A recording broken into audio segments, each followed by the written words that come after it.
Hey, welcome back, everybody. You're listening to another episode of the No Trade Clause podcast. This is Aaron Washington coming back at you guys. Glad you've taken the time out of your day to check out another one of our installments. This is going to be episode 114, sponsored by Sports Business Classroom. So, like I said, glad to have you guys back with us. Joining me on this podcast is someone you might be familiar with if you've watched our pods for a little while now. This is Oliver Arruda. He does a lot of work for our draft side, our scouting side of No Trade Clause. So now that we're officially in the really deep part of draft season and the NBA draft is getting closer and closer by the day, wanted to take the opportunity to bring Oliver back into this pod and just ask him some questions about this class in general. And then we're also going to get a little bit more specific in terms of certain players in this class and just get his thoughts on it. And then I will chime in a little bit as well in terms of this class and what we think about some of the players here. Today, Oliver, for us was draft lottery day. So we got some interesting results from that. And that's also something we will speak on in this podcast, just looking at some of the winners and losers from today and what that might mean for some of the players in this class. But Oliver, I just want to take a moment to thank you for coming back on. Glad that you're able to hop back on some pods again after your duties, your job most of the year here, which prevent you from doing so. But in any case, glad to have you back in the fold and looking forward to getting some of your thoughts about this class and some of the specifics here. Yeah, man, I'm, happy to be back.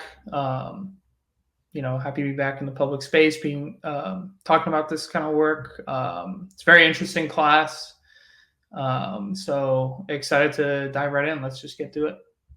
Absolutely, man. Before we get started, though, I wanted to get your thoughts. I don't know how much of the playoffs you watched so far, but have you been able to watch? Do you have any general thoughts from it? Have you been surprised by anything? What have been some of your general thoughts from the postseason? Yeah, I've actually watched a good bit. Growing up in Cleveland, it's been an opportunity to root for my hometown Cavs. Sure. So I've paid some close attention to that Cleveland-Orlando series to start. Now Cleveland-Boston, but really just seeing a rapid ascent of a lot of role players. A lot of these high-intensity games are getting schemed out with a lot of attention towards the stars. Trapping Luka Doncic or how do we guard Donovan Mitchell in a pick and roll in Boston's case, or giving Isaac Okoro space in the corner. Mm-hmm. And there are a lot of role players that are getting their shot to show what they have. I mean, PJ Washington just in the past 2 games alone has proved more than his worth for this trade deadline acquisition that they had. And there are plenty of other examples. And honestly, I think we'll kind of go full circle, get back to that in this pod, because there are a lot of guys, I think, in this class who can assume those roles in high stress situations, playing high level basketball, that can take pressure off of the stars rather quickly in this league. So, yeah, those are some good takeaways, man. I like how you mentioned that it's going to be full circle as far as this podcast, because a lot of people have the thought of this class that it's weak. There's not a lot of star power here. Even if that's the case, though, there are still a lot of great players that are going to be perfect for kind of like a plug and play, and they're going to have great roles for these teams. And as we're seeing in the playoffs, like a TJ McConnell today was fantastic. Like those type of players are essential if you're going to win a championship. So we'll definitely get to some of those names here a little bit later, talking about this class. But to get things started here on this podcast officially, we're going to look at the draft lottery, which was just a few hours ago for us. And it was pretty interesting because we had a couple of teams that were in the back half of the lottery that essentially jumped up several spots up to the top 4. And that was the biggest storyline from today.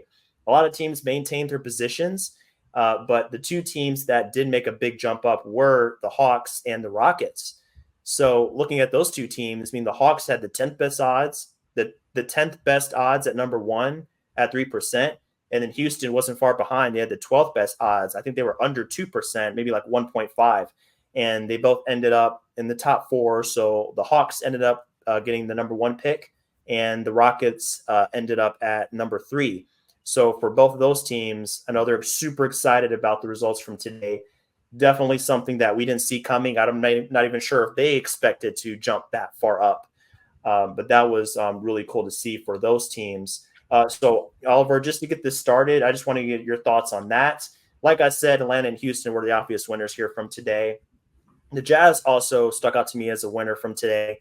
If their pick landed outside the top 10, it was going to go to OKC and they were going to get that pick. But they hang on, they keep that number 10. So they were like right at the line, borderline of keeping their pick, but they stick around in that mix. So they were definitely a big winner from today. But what kind of stood out to you? What kind of came to mind for you first when you were just kind of watching the lottery? You get the results and kind of see how things shook out today as far as where everybody's going to be selecting.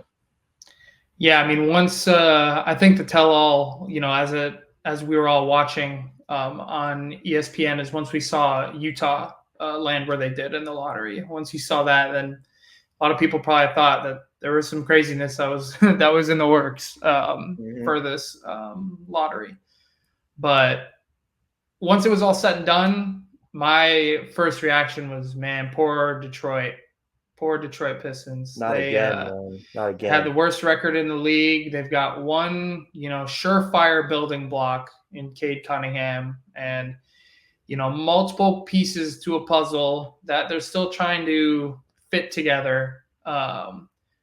And they dropped to the 5th pick. Now, I don't think we'll get into this a little bit more, but I don't think it's as big of a deal as it may seem at first, because I think really some of the better fits for Detroit, they'd be able to maximize their value in picking that number 5 range.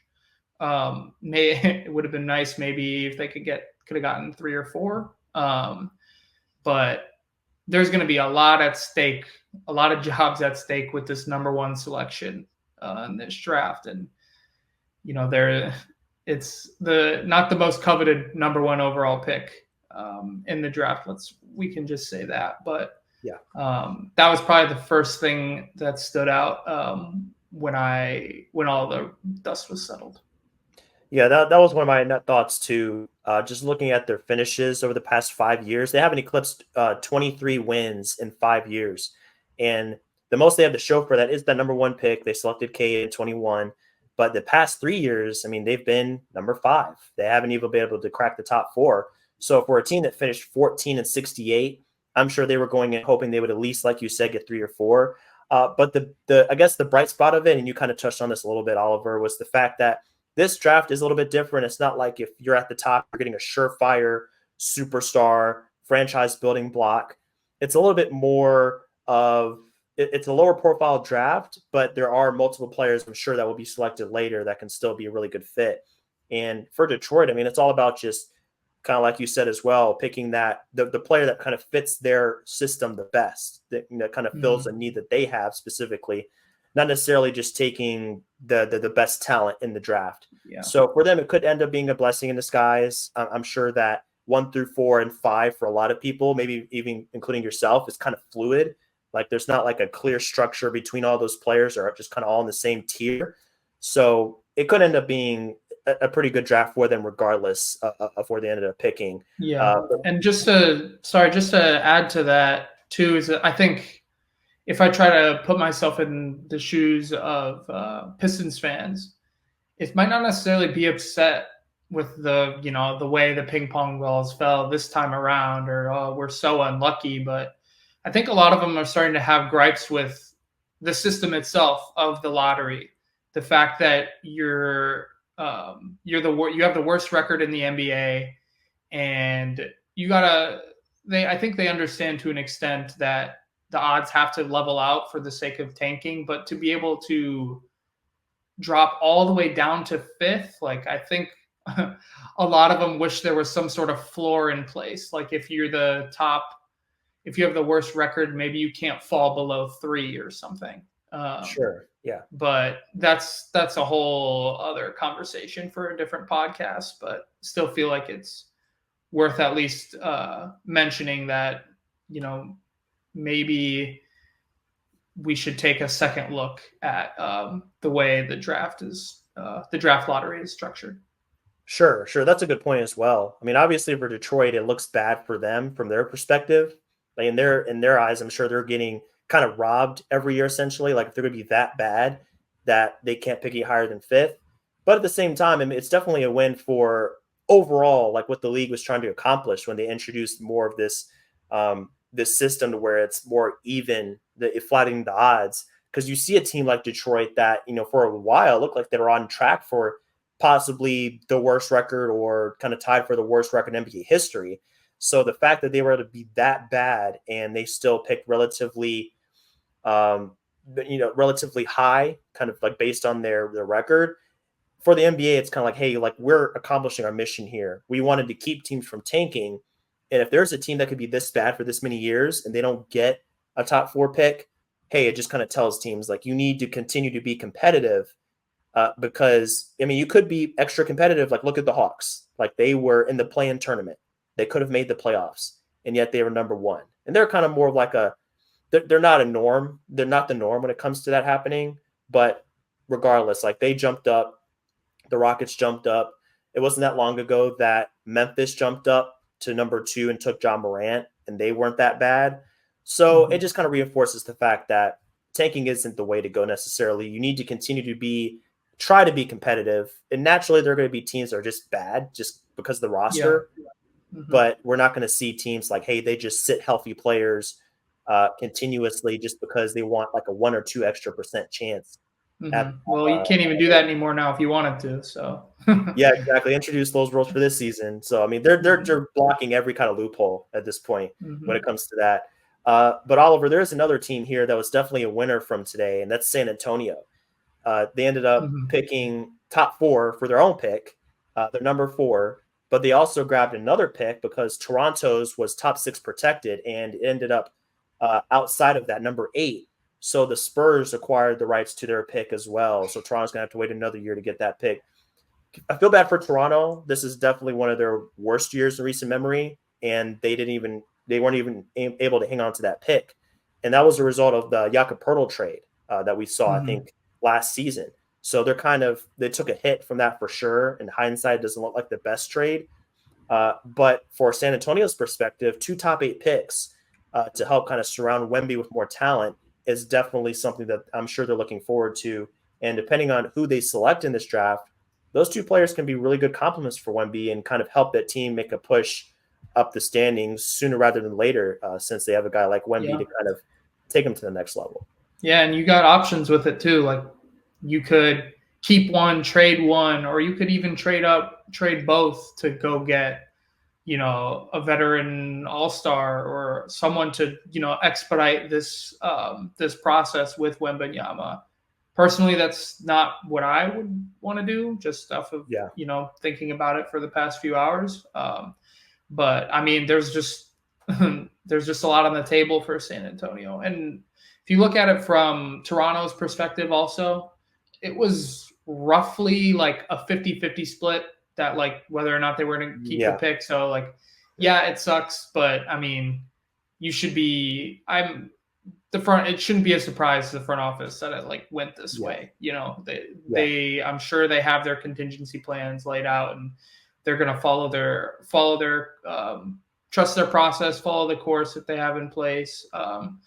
And honestly, there are some benefits that I see with having this pick get swiped from them this year rather than next, because that was the contingency. So now they'll have those protections lifted for next year. But you got to remember that they just kind of redid their roster in the middle of the year this year by trading away Pascal and OG.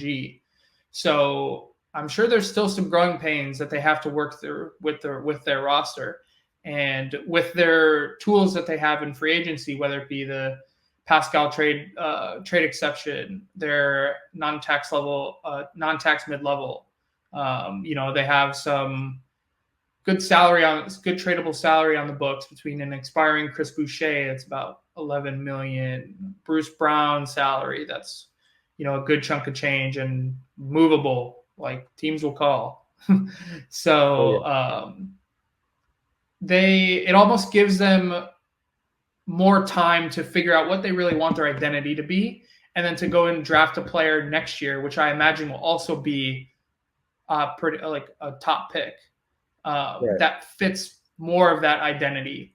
Because rather than still being a little murky as to what they want their culture to look like and what they want their true identity to be on the floor, we can squash all those problems. We can get all of that sorted this offseason and then draft a player who fits it like a glove next year. So yeah, it's it sucks to see it go this year. And you also got to remember they have one later in the first round too, I believe. So the headlines will be that they lost their pick, but I really don't think it's the end of the world.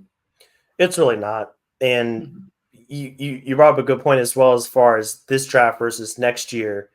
Next year, there are some players that are more of that surefire type of player that I'm sure that the Raptors would like to incorporate into their new core, their new foundation. This year, it's kind of like it's a so-so class, not really looked at very highly. So for them, it's like, hey, it's better this year than next year, because if they lost their pick next year, it actually might end up hurting them more. So definitely something to keep in mind. It's not all as bad as it was made out to be, or it's probably going to be made out to be if you just go take a look at the headlines from today. So definitely a good point on that. But wanted to go back real quick to you mentioned that the Spurs, in your opinion, should not go out there and try to trade for a star to accelerate the rebuild. One player that's been kind of rumored or just speculated as to like, hey, maybe they should go out and get this player is Trae Young. He's been rumored here and there to the Spurs. And that kind of reminds me of the Atlanta situation, because now all of a sudden they have a top pick, as to where going in, like they were, like I said, back half of the lottery up there at like number 10. So now they're in a situation to where, hey, they can go out there and they can pick anybody from this class. And there are some pretty good guys in that top 5, maybe not necessarily players you think are going to evolve into, top 10 players in the league, but certainly players that can help Atlanta get to a better place, seeing as though the past few years have been disappointing. So question I wanted to pose to you, Oliver, is specifically about the Hawks situation and how they should approach selecting the number 1 pick here. They do have Jalen Johnson, and he really broke out this year in a big way for them, had some great minutes, and they can go 2 different directions. They can go guard. Maybe they can ship Trae Young off and just keep Dante and maybe go with the guard in that spot.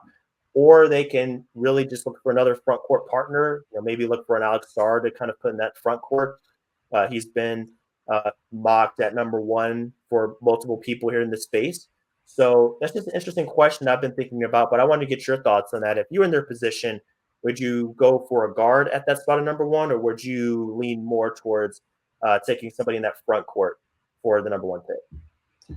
Sure. So I guess to make it clear, like I have Alex Sarr as my like 1A in this class right now, relatively in line with consensus. But that being said, I think he is like in my opinion, he is the clear 1A. And so I would take him. And if I feel like taking anyone else in this position, it feels like you're leaving value on the table with the number 1 pick. I mean, what is it? This is like the first number 1 pick Atlanta's ever had, right? In history. I want to say like maybe in like almost 50 years. They weren't the Atlanta Hawks. So, I mean, for the Atlanta Hawks, it's point being, this opportunity does not come around often. And when you have this opportunity, you want to maximize the value and be thinking like, not be thinking so short term. However, if you really feel like this team needs like another guard on the roster, or if they need someone that has the skills that Alex Sarr does not have, then I would rather trade down and field those calls than take someone at the number 1 pick who I don't feel is worthy of that number 1 pick, who doesn't align closely with that value. And it's all relative, right? Like I don't think there's, despite me saying that Sarr is 1A in this class does not equal 1A in last year's class, or like prior classes. Like I don't see any of these guys really being like a cornerstone that you build a franchise around, like a Zion Williamson, Cade Cunningham, Victor Wembanyama, Kyrie Irving.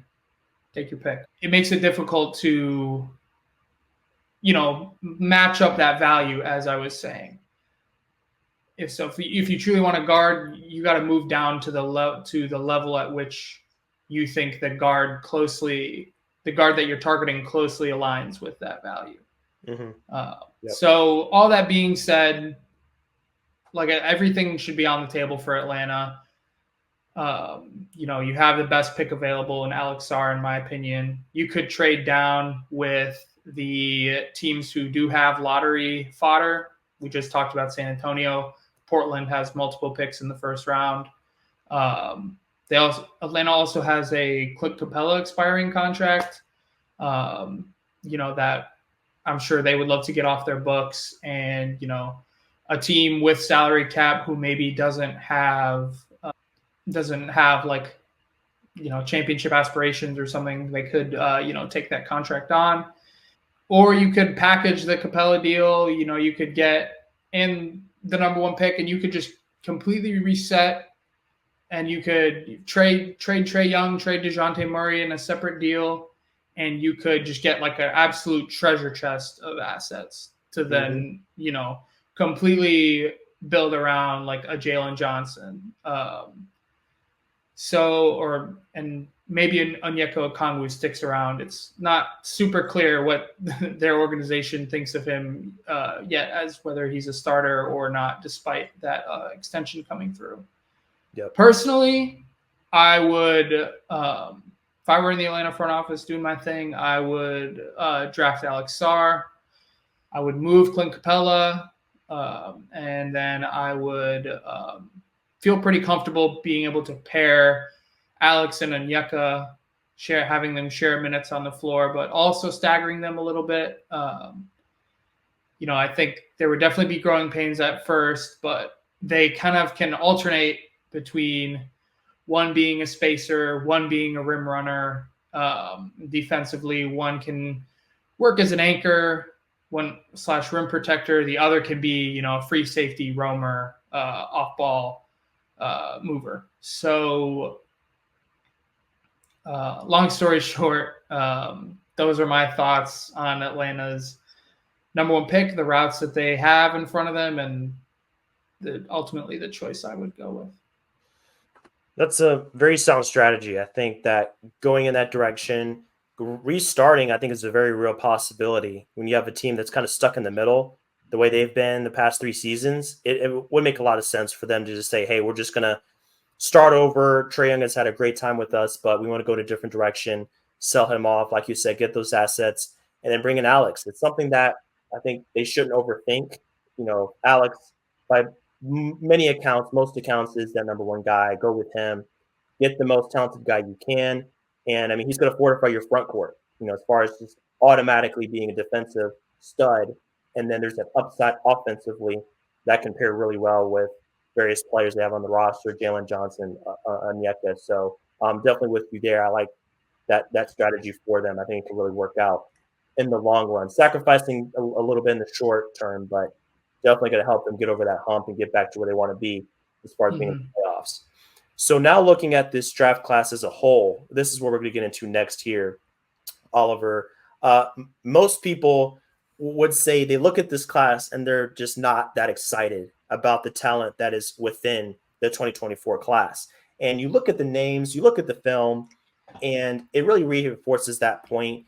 There's no Wemby in this class. Like, that's clear. You don't see people doing things that you've never seen on a basketball court before. That's kind of left last year in the 23 draft. For this year, however, we talked about this a little bit earlier. It does seem to be multiple players here, especially as you kind of go down the list a little bit. You look at guys that you can plug in. There's a few prospects here that are a little bit older. I'm sure we'll talk about a couple of those guys here shortly, but a little bit older players. I think of like Jaime Jaquez Jr. for the Heat. The role that he had this year They plugged him in. He was a great fit for the system, and he was immediately a contributor. There are multiple players here that, if the correct team picks that player, brings them into an atmosphere that kind of amplifies their skill set, it can be something like that, to where they're just instantly a contributor and they have a really great impact on their team.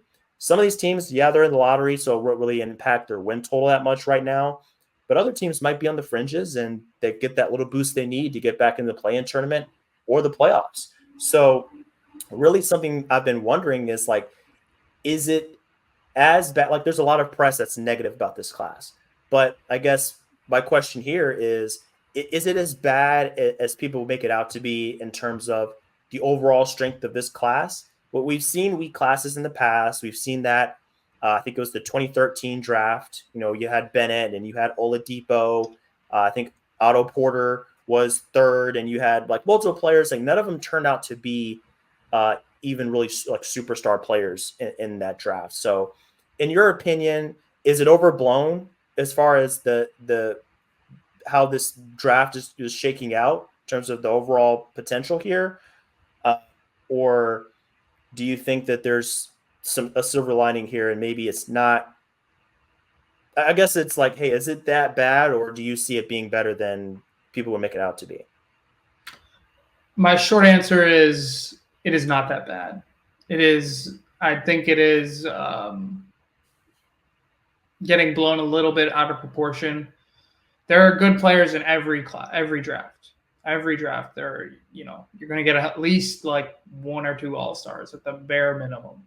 If you look back in history, but with this class specifically, like I said, there isn't necessarily a cornerstone franchise piece, but I mean, there are so many valuable positions to be had in the NBA that work around those players. And trust me, they get paid great too. It's not, Josh Hart is like the perfect example. And there are players in this class who get compared to Josh Hart and a TJ McConnell. A lot of the Tyler Kolek comps to TJ McConnell. I've been hearing a lot of Steph Castle comps to Josh Hart. And those are two players who I view as first-round prospects on different ends of the spectrum, first-round wise. But they're going to have the opportunity. They do project to have that level of impact on the game. And I think after a while, especially after these playoffs, but you see it throughout the year, I pretty much damn near all 30 teams, I bet, would want a Josh Hart on their roster right now with what he's been bringing to the table for the Knicks. Absolutely. And a TJ McConnell. I mean, those dudes are so gritty and hard work and grittiness fits. That fits in anywhere. It doesn't matter. And yeah, the list goes on with impact role players in these playoffs. Andrew Nembhard is another one who's had a similar path as a prospect where he wasn't as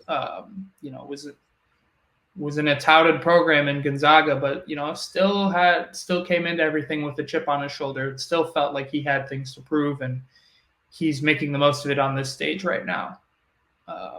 There are plenty of players in this class who are going to be able to fill those roles.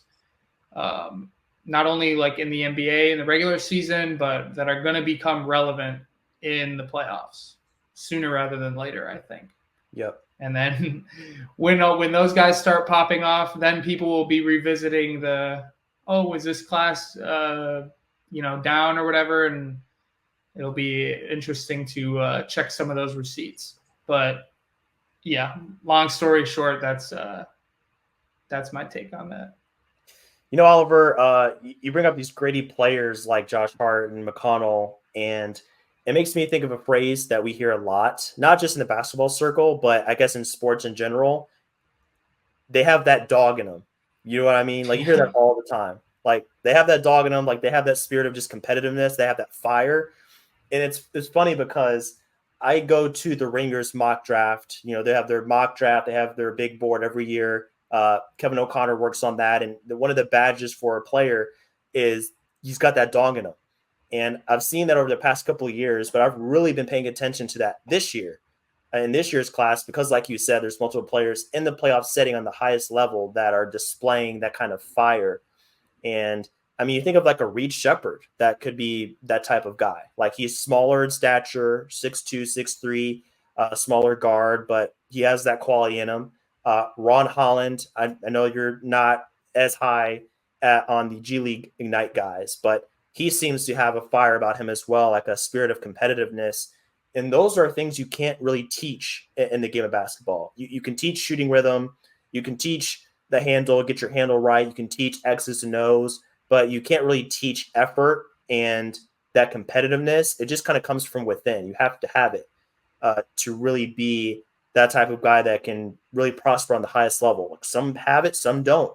And through the highest levels of basketball, we see who has that. So I'm really interested to see how those type of players specifically fare in the NBA, especially if they get drafted to certain teams. Are they going to have that drive to continue to just grind it out? Let's say like they're a higher lottery pick, they're top 10, and they go to a team like Washington or Charlotte that's had very little success over the past several years. The franchises just don't have much to show for their multiple years of just being an NBA franchise. Like, are they going to kind of take that spirit and bring it with them to a team that's not expected to do anything? That's something I'm really kind of keying in on. I really want to see. But I want to bring up another point about this class that's interesting. Not just the fact that it's weak, quote unquote, compared to other draft classes, but just the fact that there doesn't seem to be any kind of consensus among evaluators. So you'll go look at one mock draft and they have this top 10. You go to another mock draft and the top 10 is like jumbled up. Maybe Alex Sarr is number one between the two, but then after that, it's kind of like, the players are kind of all over the place. So, is this something that's new to you? Is this something that you're seeing for the first time in terms of just everybody kind of has a different opinion on who their top prospects are? Or is that also something that's blown out of proportion that we actually do see a little bit more of in other drafts than we're kind of letting on right now? Yeah. I mean, look, I haven't been doing this for that long. I'm a pretty young dude. So I don't have a ton of I can't go back in history that far. Personally, I haven't seen it this open as long as I've been, covering the draft as seriously as I have been, as closely as I have been. But I mean, the closest thing I can think of was, and we touched on it not long ago, was that 2013 class, where Anthony Bennett went number one. Like, I mean, if I'm wrong, but I don't know how many other organizations had Anthony Bennett that high on their board. So clearly there wasn't full consensus back then. So that's like the farthest back I can stretch. Yeah, no, it definitely is. The lack of consensus is real this year, and it's pretty great, especially the timing of it too, because there was a recent change within the new CBA where draft prospects can't really duck the combine anymore, and the combine is going on as we speak. So before, highly touted prospects would get advice from their agents to hold out, because it's always the conversation of, listen, man, like, you don't have much to gain here, only things to lose. You're going to have a massive target on your back. Everyone's going to be hunting you. Stay home. Yep. And so now, unless you're currently in season or you're hurt, these prospects are all required to go and participate in the combine, unless you're so like Zach Risache is still in his season at JL Borg, so he won't be in Chicago this week. All that to say that the players are giving themselves up completely, and they're not able to duck any more smoke. Just like how scouting departments this year are not going to be able to duck any smoke in terms of just following consensus and following what's just out there in the media and Your people are going to get held accountable for these picks this year. You're going to, especially as the draft gets later on, like you're going to see over time which scouting departments have their shit together and which we're throwing shit at a fan, throwing shit at a wall and seeing what sticks. Yeah, I'm excited to see all that play out. And again, I think the timing of it was just interesting because just like the way prospects are fully, giving themselves up to the process, so too are evaluators. So yeah, funny timing. Very, very good points there, Oliver. It's definitely a fascinating class. And I think even though this class doesn't have overall strength of others, it's a very good case study because, like you said, like to make really good picks in this draft and to be a really solid evaluator, like, I mean, it's going to expose people, because it's kind of like, hey, everybody has something different. So we're going to see who knows what they're talking about and who doesn't. It's just kind of like a free for all in a sense. So that's very, very interesting.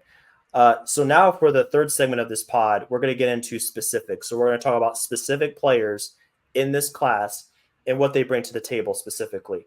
So we've already kind of touched on that number one conversation. So we touched on Alex Sarr a little bit, and I don't really want to highlight him in this podcast because he's been talked about at length already in terms of like why he should be number one.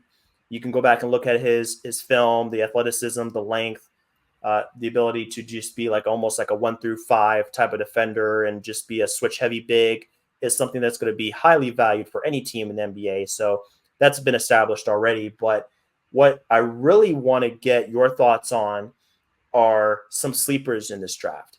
And this is something that I'm sure for every person you ask, it might be different because since there's no consensus, the who ends up being a sleeper could really just be up to whoever you're asking. It really is just kind of subjective in this way for this draft class. So one name I'll just go ahead and bring up since we were talking about him before we went on live is Devin Carter from Providence. So just looking at what he brings to the table, I think it's really interesting. I actually looked at a mock draft here earlier, and he was mocked to the Heat at number 15. So some of the reasons for that were because he has that reputation of just being like that gritty player that we talked about at length already, being a great on-ball defender and somebody that has that potential of bringing some shooting as well to the table. So definitely traits and qualities that the Heat could use. And obviously, as a franchise and their culture, they value some of those features, those qualities more than others. Talking about the hustle, the grittiness, the on-ball defense, and guard has really been a weak position for them specifically for a little bit. And they made that trade for Terry Rozier, and that's great, but they're still lacking something in that department as far as the lead guard, maybe even two guards. So looking at somebody like Devin that's, got decent metrics, like he's not a huge guard or anything, but 6'3" with a 6'7" wingspan, and he is older, so that also kind of fits with what the Heat are looking for. They like experienced players come in and are immediately able to contribute in a big way, just like Jaquez was this year, something that they value. So, I mean, I can see why he might end up going there. And just looking through his game a little bit, I was impressed by those qualities. And I think some teams might underrate him, especially because of the age. He played 3 years in college, so some teams are automatically going to be turned off. But if he goes to the right system, the right organization, I think he can really be a positive contributor. So what are your initial thoughts and just looking at his game? Yeah. So I first saw Devin in person at like an open run down here in Miami. He was in a run with pros, and he stood out pretty quickly just in terms of his level of competitiveness. I mean, this is an open run where pros are there to just stay loose and make sure their everything is intact with their game and keep a flow of an off season going. And it's a nice breath of fresh air in between workouts and stuff. But his competitiveness showed immediately in that setting. And this was back when he was at South Carolina before he even transferred to Providence. So then he transfers to Providence, and he had a great first season at Providence. But, didn't have the keys. They have a guy named Bryce Hopkins, Kentucky transfer, who, was the face of that program, and then got shut down with a season-ending injury this year. And that presented an opportune situation for Devin to, show what he has, and, took the Big East by storm. He absolutely ran with every opportunity that was given with him. And, he's a sleeper in the sense that a lot of people weren't privy to him at the start of the year, but I would say he woke people up pretty quick throughout the college season. And I may be wrong, but I'm pretty sure he won Big East Player of the Year. So he earned every accolade he got this season, and he put himself in an excellent position for this upcoming draft, even though he's an older player who has, played at multiple colleges and has, a good bit of basketball under his belt. Also a big fan of Devin Carter, and the Heat would be a great landing spot if someone doesn't snatch him up before. Very possible. So it is. It is. Yeah, I like him for all those reasons. Like it's really cool to see him just really make his mark like that. Coming into Providence, and like you said, just kind of showing the scouts what he can do. And he really expanded his game as a shooter. That's something else that really kind of stood out to me. Just being I think his first 2 seasons he was like at around 30%, somewhere around there, and then he ends up kind of improving his game up to the 40% mark for that last season in college. So I think for every organization, just looking at that growth to go along with the defensive foundation that's already there, it's a great sign for his future and what he might end up doing at the NBA level. But who are a few other players for you that stand out as players that aren't being talked about a whole lot, but that you see as being that they deserve a little bit more attention as being like really solid contributors at the next level? Sure. So I got 3 that I have prepared. The first is a combo guard out of Florida State, Jameer Watkins. I had a friend put me onto him kind of recently, and as I've done more and more research, watched more of his game, like I've just become more and more interested in him as a not only a draftable player, but as a first round talent. He's just recently getting more and more buzz. People are starting to put him in their second rounds, but I think this guy has first round talent, and he's a high usage ball handler. He's very rounded offensively. He as a combo guard, he had 24 dunk attempts this season, which is pretty impressive, and shot 96 threes. So those 2 numbers right there paint a picture as his ability to get to the cup and also be a threat from distance. Being able to break down a defense and at least get a paint touch is so valuable by a combo guard in today's NBA, to be able to draw help defenders or to just be able to put pressure on a defense and get bigs into foul trouble. So that would be my first guy. Second, Oso Ighodaro, big out of Marquette. I think he's the best short roller big in this class, which is a skill that is like so coveted by NBA teams. Really sound decision maker, passer. Once he gets to that free throw line extended, able to spray out to the corners, but also hit a drop off in the dunker, or even right under the rim. He's kind of been all over the place on consensus boards this year. I feel like he started out as a first rounder. Now people have him as a second rounder. I think he's a first round pick, a late first rounder. I think especially a team like Boston could make sense for him in the end. As Al Horford shows his regression, he could, Oso could get some G League reps early on, and then once we see Al ride off into the sunset, or Oso could fit that role nicely and spray out to, the Sam Hauser in the corner. But yeah, first round talent. And the last one is a guard by the name of Juan Nunez. He plays in Germany in the Basketball Bundesliga for Ratio Farm. Hopefully that's how you say it.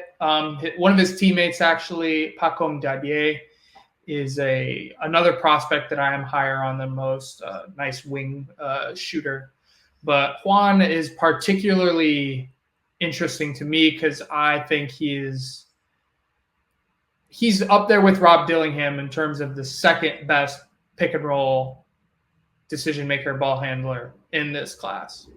I think Topic is a step above both of them, but I would have Juan Nunez in that next tier.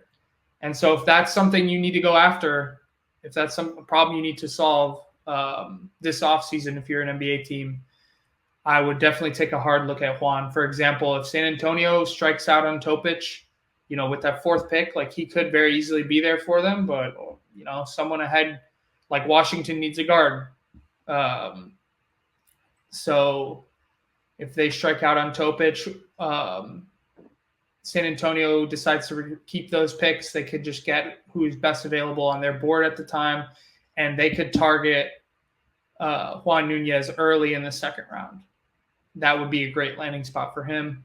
Not necessarily to become a starter immediately, but to grow into a high usage guard for San Antonio to be able to pair with Victor. Again, if they're able to, if they strike out on Topic, or if they don't address the lead guard through other avenues this offseason, free agency, for example. Right. So yeah, those are the three I kind of have prepared, but I could rattle off of a few more if anyone wants to reach out after post podcast and talk sleepers. I'm always interested. You guys see his handle right there next to his name. So Ola_hoops is where you can find Oliver. If you want to send him some draft centric questions, be sure to hit him up. And you can see from the podcast, he has some really good analysis on that. So be sure to give him a look on that. Now, another question, Oliver, that we talk about pretty much in every draft class, this isn't specific to 24, but it's risers, fallers in terms of stock. So that's something else that, I think it's really important to talk about. Going into the draft cycle every year, people have their initial mock drafts. So this is how things look based on preseason projections. And then once we get into the action, things change, players rise, fall for whatever reason. So just to kind of start the stock up conversation, there's the big men. I think they're kind of like a natural place to start. Everybody's been talking about them. Zach Edey and Donovan Clingan have risen a ton since the beginning of the season. And it's really interesting because this is 2024 NBA. So you would think that players like this wouldn't necessarily be guys that rise so much. Since, like you said, short roll passers and players that can switch and hit the long ball are more coveted in today's NBA. But these guys are more of the traditional, like 7-foot, just huge centers that can be rim protectors and grab rebounds. Both of those guys through their offensive games have really kind of propelled themselves upward. And Clingan, I think specifically, is an underrated passer, like a playmaker for his size. So I think that's also something that helps this case. So that for him, and then for Edey, just the footwork, the fundamentals in the low post is something that's going to catch a lot of teams' eye. And he might not even be a guy that starts or has a huge role, but I think there's a place for him on an NBA team, maybe more in a reserve role, playing that kind of type of game to where you bring him in and he backs up the primary center. That can be a really nice place for him. And then I mentioned Reed Shepherd earlier, that dog in him quality that he has, but just his lights out shooting as well. I think it's something that caught scouts' eye, just being able to come in and hit a variety of different shots while also being competitive on the defensive end. Really important qualities for a guard like him, especially if you don't have overwhelming size if you're a very skilled player, that's something that's going to help your case in a big way. So those guys have risen a ton. Just a few players that caught my eye at first, who I thought of initially. But in your opinion, who really kind of took a step up based on where they started and where they finished the season? Who had that kind of biggest difference for you? Sure. So we talked about Devin Carter already. We don't need to get back into him, but he's probably like one of the biggest consensus risers, I would say. Again, stepping into that Bryce Hopkins lead role and pushing to that Big East Player of the Year award. We already touched on him. Two other guys. Another big. You were just talking about bigs. Big we haven't mentioned. Deron Holmes out of Dayton, I think has really, solidified himself as my opinion, a first round pick this year. I think he's one of the most skilled offensive bigs in this class.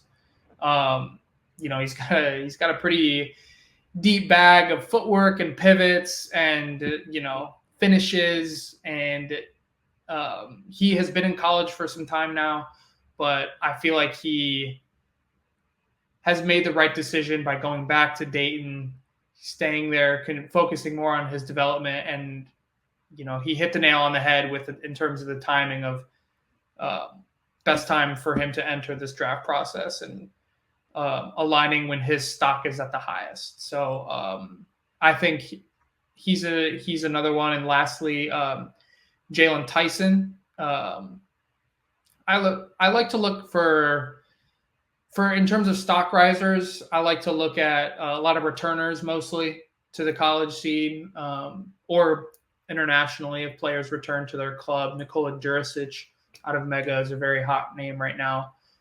Because of his development. But Jalen Tyson is a guy who, has bounced around from Texas Tech over to Cal.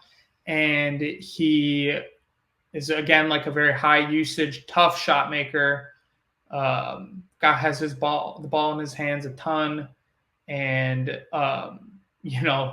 makes you scratch your head at some of the shots he's able to knock down, and just feels like a gamer in every sense of the word.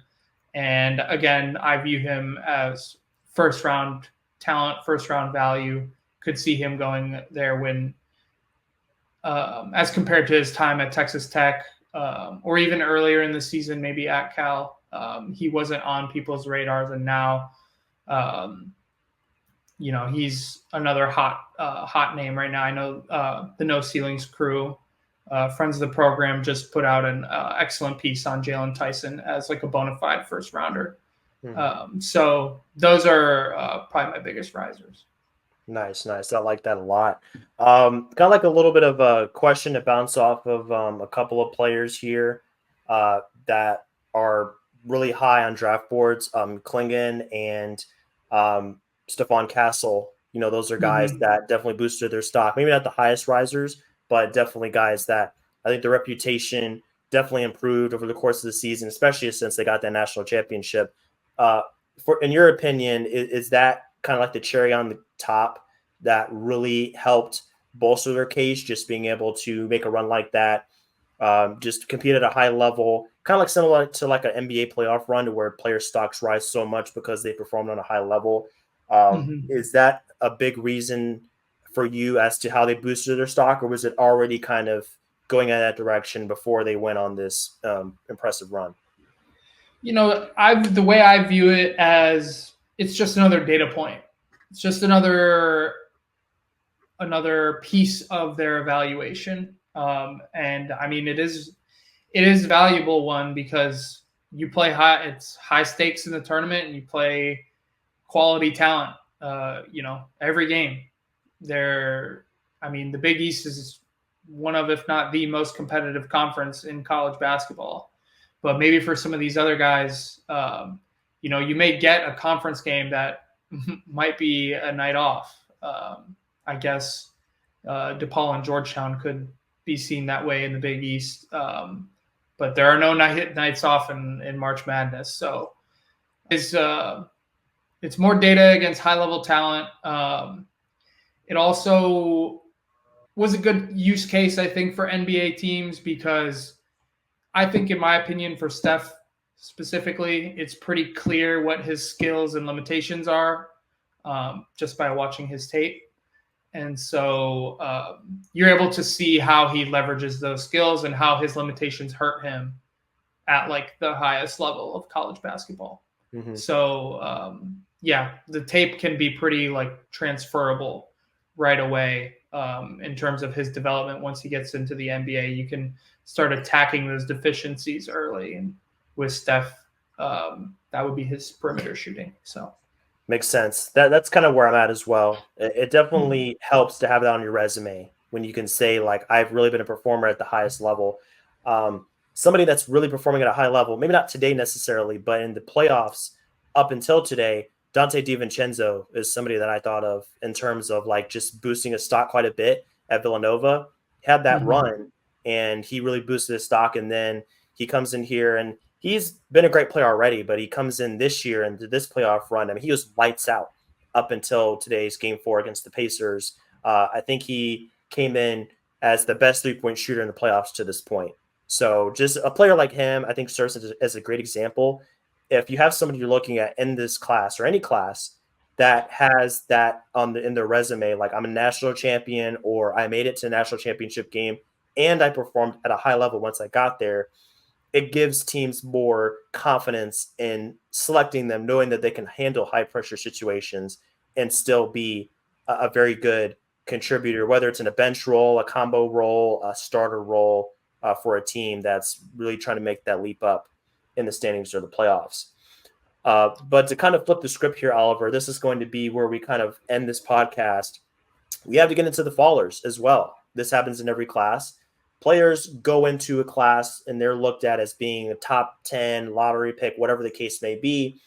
And unfortunately, it doesn't always work out that way. Sometimes it's an injury. Sometimes it's just inconsistency. For whatever reason, players take a little bit of a fall. Some players I think of initially off the top of my head here, Isaiah Collier is one. I remember looking at mock drafts early in the season, and man, I think he was top 10 for sure, top 5, maybe even a little bit higher. Going into USC, it looked like he was going to be like a real difference maker as a guard, somebody that a team like the Spurs will look at picking early or a Wizards team. And then he went in there and, you know, he had some issues. I think he had an injury for a little bit. He missed some games that definitely hurt him. And that might have contributed a little bit as well as to like why overall his season wasn't as great as people expected it to be. But even without that, you know, he had turnover issues, just the real inconsistency. Is he going to be able to space the floor at the next level? Teams might be looking to go under screens on him. He's not going to be able to be a true 3-level scorer, even though he does have the ability to attack the basket, be a physical guard, have size. There's just a little bit of inconsistency in his game in that way. And I think for some of the same reasons, Ron Holland's case is also damaged in this past campaign for G League Ignite. Turnover issues, shooting issues, inconsistency. Unfortunately, he had that season-ending injury that kind of cut it short for him, that campaign. But, you know, he also had problems there. I mean, he was like dark horse number 1 coming into this cycle.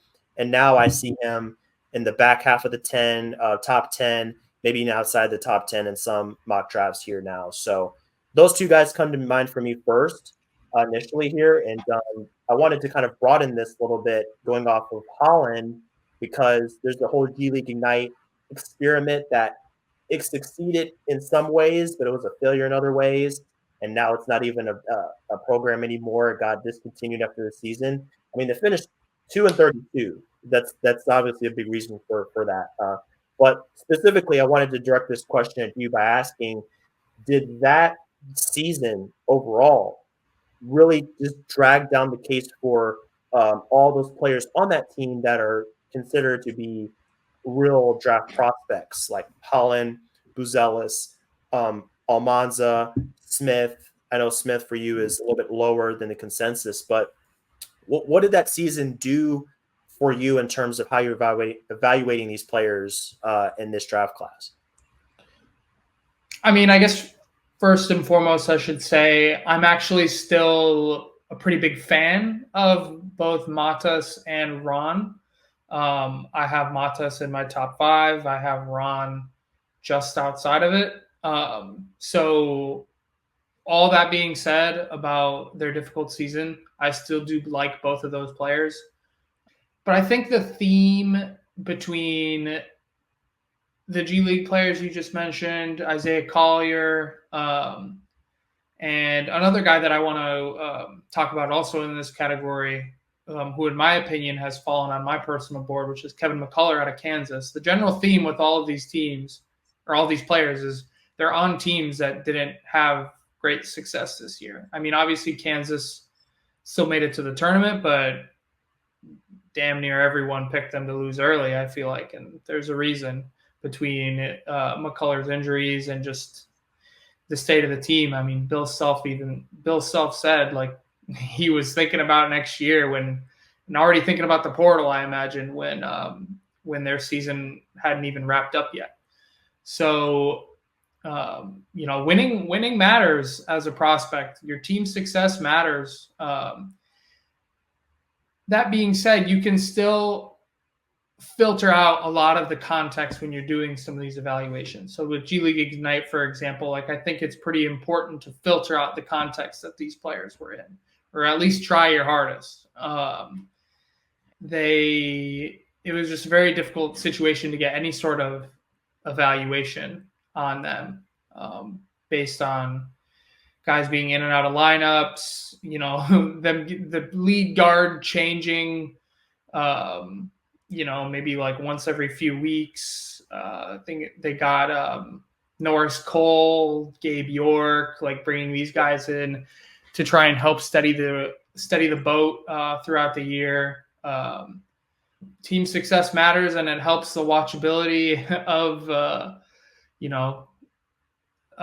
these players, and scouts around the country. When they get a G League Ignite assignment for one of these guys, a lot of them, I guarantee, just start rolling their eyes immediately because they're just not looking forward to making that trip, watching that style of basketball, and it sucks. But the players take a hit from that. So evaluating them with that context is super important. And with Kevin McCullough specifically, I think that he's obviously been in college for a really long time, and he kind of had more of an on-ball role at Kansas this year, and he had kind of been known as a defensive prospect. I think as he had more offensive responsibilities, his defensive level decreased. Between that and the injuries, I think it was just a rough year for him, and I honestly I wish he would have, declared last year. I was a lot higher on him last year, but team success matters, and that's the common theme or lack thereof between these players who have fallen on my board and on the boards of many. That's a great point. Talking about context, I think for G League Ignite specifically, one point of that context I think it's important to consider is that it was a very young team with a lot of inexperience playing against grown men, many of which have been in the NBA. They've been on that highest level before. So they're just kind of outmatched from the get-go before they even jump the ball. So I think for them, that really hurt them, just going against those teams every night that have all that NBA experience. And these guys are, going into the draft cycle and they don't have that kind of background. So it was just an uphill battle. So I think that's something that's important to consider and shouldn't necessarily be held against those players because that's something they can't control. They're just going out there playing the best basketball they can. And there were some great moments for all of these guys. Like, I think it's great that you still have Holland and Matis that high because they do have a lot of talent that they bring to the table. At least specifically in this class, it warrants them being high regardless of how their season played out. So definitely things to consider, things to think about. Great lessons for any draft class, for any kind of prospect that goes in and they go through hardships. It's not just about do they have hardships, it's how they deal with them. And for a lot of these players, I think they dealt with them the best they could. And because of that, they still weren't being first round picks. Even players like Tyler Smith and Almanza, they're not top prospects, but they're hanging around the first round because they have certain skill sets they bring to the table, and they helped their case as best they could, despite not the best circumstances. So I really like that you brought up all those points. And I think that just to kind of close this all out, I just want to say this draft class is, even though it's not the most exciting, it's very fascinating. And it's going to teach a lot about how we should be evaluating prospects, looking at them in certain situations, and how we kind of judge them based on what they're dealing with in their college seasons or overseas, whatever situation it is. We should definitely keep all that in mind. But unless you have anything else, Oliver, I think we're going to kind of close it out there. But I want to thank you again for jumping on with me and allowing me to ask you these questions about the class. I learned a lot, and it gave me a lot to think about as we get in the last few weeks before the draft. So thanks again. And I hope that this upcoming season for you, being in the gym and just doing your workouts and all that good stuff, goes well. So appreciate the time, man. Yeah, man. Thank you for having me. This was a good time. I enjoyed, giving my 2 cents on a lot of these topics. To close out, I guess I will say that we talked a lot about adversity for some of these players, these stock fallers. But every young player is going to face adversity at some point when they make it to the NBA. Even if whether you're on a bad team and your minutes are going south, your plus minus is way down, or you're on a good team and you're barely touching the floor and you're having to go spend your whole rookie season in the G League. There's going to be adversity. So those guys should be equipped to handle it more than some of the others that we've talked about on this podcast. So I just wanted to leave it on that note that they may have fallen on people's boards, but don't count them out. Exactly. There's a whole lot of basketball left to be played, so gotta judge them accordingly. So if you guys are looking for more content like this, draft content, playoff content, you can find us over at notradeclause.com. No Trade Clause, one word, on Instagram, notrade_clause at Twitter. And that's where we post basically all of our content, clips, full podcast, whatever the case may be. You're looking at draft capital. We'll update that in the coming days based off of the draft lottery results. Be sure to check out all those resources here for more of our work, and we hope you guys will give that a look. So that's going to be it for us today. We hope you guys enjoyed this episode, and we hope to catch you on the next installment of NTC. Until then, take care, everybody.